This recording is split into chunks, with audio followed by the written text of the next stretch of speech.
अस्सलाम वालेकुम स्टूडेंट्स, मैं हूं आपकी ग्राफिक डिज़ाइनर टीचर रुताबा और आज की क्लास में हम टाइप टूल में मौजूद बाकी टूल्स के बारे में जानेंगे, जैसे कि area type tool, type on a path tool और ये तमाम टूल्स। तो चलिए सबसे पहले बात करते हैं एरिया टाइप टूल की। एरिया टाइप टूल के नाम से ही आपको पता चल जाएगा कि ये एरिया किसी भी स्पेसिफिक एरिया में आप इस टूल को यूज़ कर सकते हो। एरिया किस तरह, जैसे हम एक बॉक्स ले लेते हैं या सर्कल ले लेते हैं, स्क्वायर ले लेते हैं, पॉलीगॉन ले लेते हैं, कोई भी इस तरह के हम लोग कोई भी शेप, कोई भी एरिया ले लेते हैं और इसके अंदर अगर मुझे टाइप करना है तो मैं क्या यहाँ से सिलेक्ट करूँगी, एरिया टाइप टूल। ठीक है, एरिया टाइप टूल लेके इसमें जस्ट एक बार क्लिक करना है और उसके बाद अपना टेक्स्ट इसमें पेस्ट कर देना है। तो ये मैंने अपना टेक्स्ट इसमें पेस्ट कर दिया।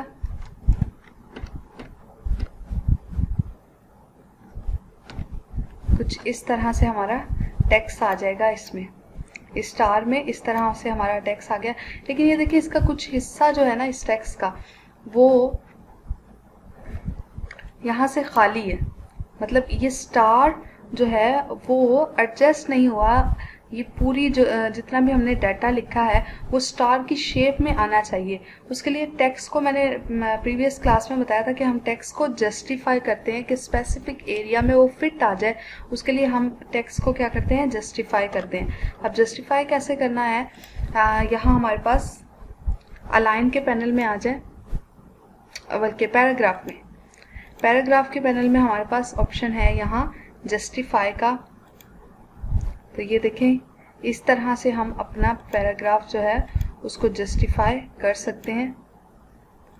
यहाँ हमारे पास बहुत सारे ऑप्शन मौजूद हैं। अलाइन लेफ्ट करना है, राइट करना है, सेंटर करना है, या फिर जस्टिफाई विद लास्ट लाइन करना है, और टोटली अगर जस्टिफाई ऑल लाइन करना है तो कुछ इस तरह से हम इसे जस्टिफाई कर सकते हैं। अब देखें, अब ये स्टार की शेप जो है वो मुकम्मल बन के आ गई है।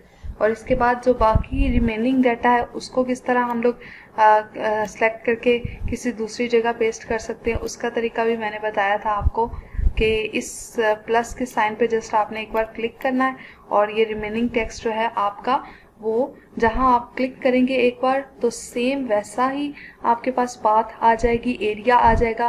और अगर आप अपनी मर्जी से ड्रॉ करना चाहते हैं तो यहाँ से उसे रख के अपने आर्ट बोर्ड पे और उसको थोड़ा सा ड्रैग कर लें, जितना भी बड़ा आपको स्टार या कोई भी शेप चाहिए तो उसमें आपका रिमेनिंग टेक्स्ट आ जाएगा। उसके बाद नेक्स्ट है हमारे पास tool type on a path tool. अब ये पाथ टूल किस तरह है, मतलब एक स्पेसिफिक पाथ है, एक लाइन है, या कोई भी पाथ जिस तरह पेन टूल से अगर हम बना लें या कर्वेचर टूल से बना लें, कोई भी स्पेसिफिक पाथ है अगर मेरे पास, तो इस पाथ पे अगर मुझे लिखना है, इस पाथ पे अगर मुझे लिखना है, इसका फिल मैं ऑफ कर रही हूँ और इसका स्ट्रोक सिर्फ रख रही हूँ। ठीक है, यहाँ से एस्केप मैंने प्रेस कर दिया पेन टूल को ख़त्म करने के लिए। इस एरिया में अगर मुझे कोई भी टेक्स्ट लिखना है तो उसके लिए यहाँ क्लिक करें type on a path tool और उसके बाद इस पाथ के ऊपर जाके बस एक बार क्लिक कर देना है और फिर यहाँ आप अपना टेक्स्ट पेस्ट कर सकते हैं। तो ये देखें, कुछ इस तरह से मेरा टेक्स्ट यहाँ आ जाएगा।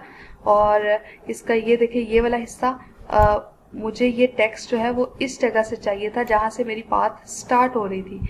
तो उसके लिए मैं क्या करूँगी, इस टेक्स्ट को जूम करके दिखा देती हूँ। यहाँ देखिए, ये एक बॉक्स बना हुआ है हमारे पास, ये एक बॉक्स बना हुआ है जिससे हम इस अपने टेक्स्ट को एडजस्ट कर सकते हैं। तो इसके लिए डायरेक्ट सिलेक्शन टूल लें और इस पर एक बार क्लिक करें और इसको कुछ इस तरह से हम लोग यहाँ मूव करवा सकते हैं जहाँ चाहे इसको। ये देखें, अब ये फुल इस पाथ पे मेरा टेक्स्ट पूरा आ गया है। बाकी जो रिमेनिंग टेक्स्ट है उस पर जस्ट क्लिक करके हम दूसरी किसी भी जगह अगर ड्रैग करना चाहें बॉक्स बना सकते हैं, और नहीं तो हम सिर्फ एक बार क्लिक करके किसी भी जगह उसको एडजस्ट कर सकते हैं।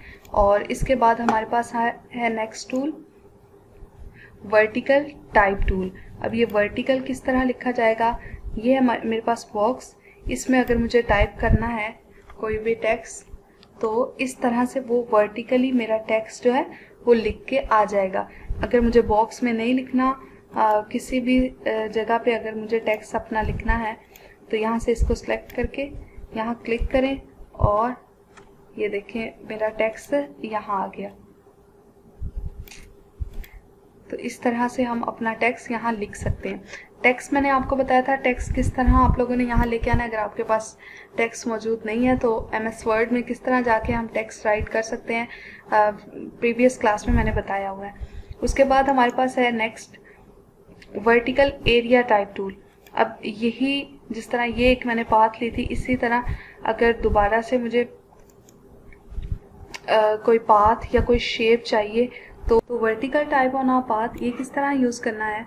फॉर एग्जांपल ये मेरे पास पाथ है, मुझे इस पे वर्टिकली लिखना है, कोई भी टेक्स्ट लिखना है, तो यहाँ से मैं vertical type on a path select करूँगी और इस पर जाके एक बार क्लिक कर देना। तो ये देखें, और उसके बाद जिस तरह ये सर्कल है और अगर मुझे इस पे लिखना है यही टेक्स्ट तो यहाँ आकर पाथ पर एक बार क्लिक कर देना। तो कुछ इस तरह से वो टेक्स्ट मेरे पास लिखा हुआ आ जाएगा। ये डमी की टेक्स्ट लिखा है लॉरम इप्सम, तो इस तरह का कुछ टेक्स्ट मेरे पास आ जाएगा लिखा हुआ। तो ये वर्टिकल टाइप टूल आपको समझ आ गया। उसके बाद है हमारे पास touch type tool. Touch type tool किस लिए यूज़ होता है, ये सारा टेक्स्ट लिखा हुआ है किसी जगह, मुझे इनमें से किसी एक वर्ड को उसकी पोजीशन चेंज करनी है। फॉर एग्जांपल मुझे इस वर्ड को यहाँ से इसकी पोजीशन चेंज करनी है, यहाँ से इस लफ्ज़ की, ये जो यू लिखा हुआ है मुझे इसकी सिर्फ पोजीशन चेंज करनी है।